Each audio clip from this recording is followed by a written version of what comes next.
Good afternoon and welcome to Silent Gliss.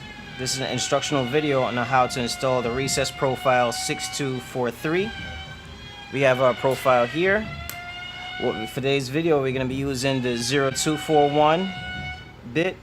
We're going to be using the profile protector 7002 and the screws 0240.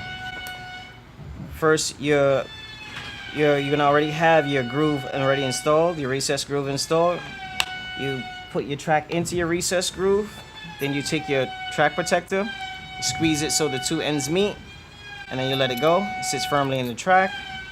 What I like to do is I like to use some regular painter's tape to keep the track from sliding, so I can align the holes with the screw.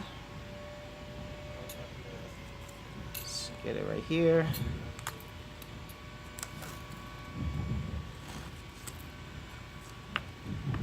Okay, and then we take your 0240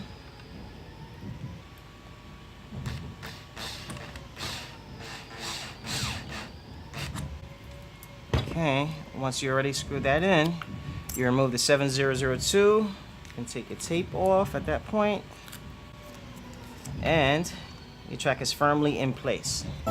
Thank you and have a nice day.